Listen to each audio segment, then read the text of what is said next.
Terra Aquatica, c'est très chouette, tout ce qu'ils font et tout. Donc l'hydroponie, c'est un sujet qui m'intéresserait par rapport à l'économie d'eau. Mais nous, on est vraiment spécialisé dans les sols vivants, en fait, d'enrichir un sol, de mettre des plantes, de mettre des roches, enfin de faire des mélanges là où la plante va trouver tous ses besoins dedans, quoi. Donc après, ce qu'ils font, c'est un peu, eux, comme ils font ces préparations en amont, quoi. En minéral, c'est en chimique, là j'y connais rien. Je sais qu'ils ont des gammes naturelles qui fonctionnent bien. Chez Terra Aquatica, on a essayé des trucs qui fonctionnent bien. Leur terre, nous, on se sert comme un base, comme un light mix en fait. Donc on achète les palettes un an avant, on les laisse sous hangar, donc déjà la décomposition se fasse mieux, enfin les coups de chaud et tout. Et après, donc on mélange des roches dedans, des guano d'insectes, des algues, enfin on fait un mélange, et donc qui devient entre guillemets un super soil. Et là sur cette base-là, oui, après ça marche bien. Ouais, un sol vivant, ok. Voilà. Et depuis combien de temps tu moi dans l'agriculture, le terreau Terra Aquatica, je crois que depuis qu'il est sorti à peu près, je sais pas, ça fait peut-être 4 ans, 5 ans ou comme ça, je ne sais plus exactement. Mais non, mais c'est chouette. Et bon, chez Terra Aquatica surtout, c'est la sympathie de l'équipe, c'est William là, c'est des visages emblématiques quand même dans le monde du cannabis, dans le monde de la fertilisation, de l'innovation. Donc voilà, et puis des gens vraiment super accueillants, généreux, qui soutiennent les gens. Enfin, c'est chouette, quoi. C'est une bonne philosophie toujours. Et voilà, et puis bon, leur petit événement qu'ils font chaque année, là où on est bien reçu. Et oui, là on est au Théa Fest. C'est ça, ouais. Là où on est toujours bien reçu, toujours festif, des groupes sympas. Mathieu qui fait plein de, enfin voilà, qui est organisateur un peu de cet événement, enfin ou même complètement, et donc c'est chouette, quoi. Il y a peu de maisons qui reçoivent des gens, d'autant plus que nous on n'est pas des grands clients pour eux, je veux dire. Mais bon, quand même, il y a un lien qui est passé. Et je sais pas, peut-être que dans le temps, on fera des projets CBD avec William. Il me parlait qu'il voudrait peut-être ou vendre des graines ou commencer des cultures comme ça. Bon, ils font quelques essais là et voir si peut-être dans le temps, on collaborera sur certains projets. Tout à fait.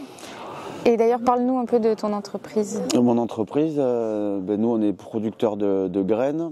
Donc on travaille, on ne fait pas vraiment de vente aux particuliers, on fait ou pour les agriculteurs qui cultivent le CBD. Enfin, en France, on ne veut pas trop le dire, mais voilà, la réalité, il y a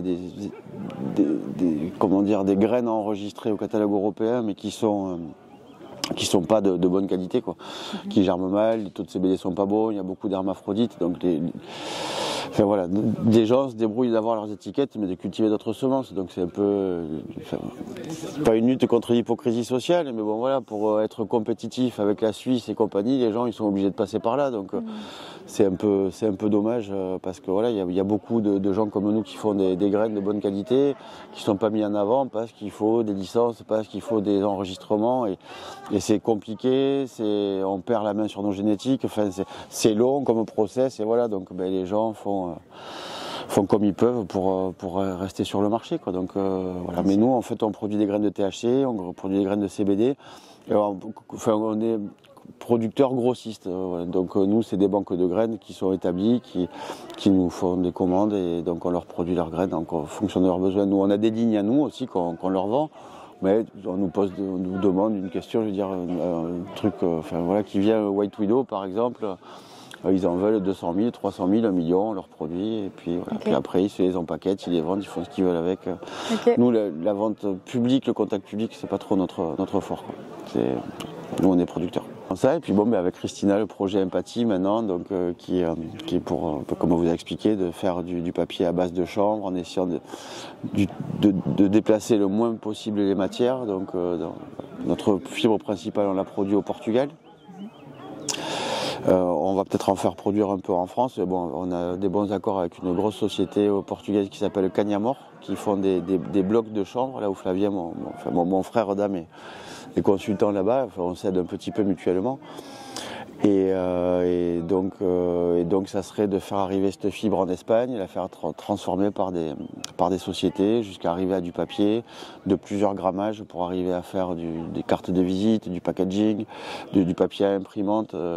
Donc, pour tous les avantages qu'on peut peut-être pas parler maintenant, mais un hectare de chanvre va produire 4 fois plus de papier qu'un hectare de forêt.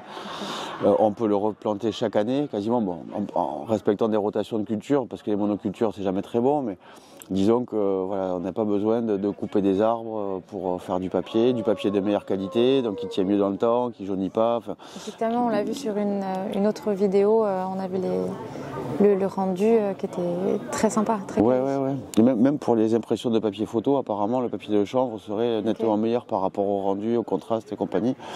Donc voilà, là c'est un bébé un peu tout neuf, on va dire, mais qui a déjà, enfin, beaucoup de gens s'intéressent et on voit vraiment un attrait. Bon, je pense que c'est le bon moment aujourd'hui pour faire ça. Il y a 10 ans en arrière, c'était peut-être un peu tôt, mais maintenant quand même la culture du chanvre industriel, fibre, papier se développe assez rapidement maintenant et il y a vraiment un engouement chez les consommateurs d'aller vers ça. Donc ça reste un produit cher parce que enfin, voilà, toute la culture, il n'y a pas encore assez de production comparé à d'autres productions. Mais c'est européen, c'est... Ouais, c'est ça.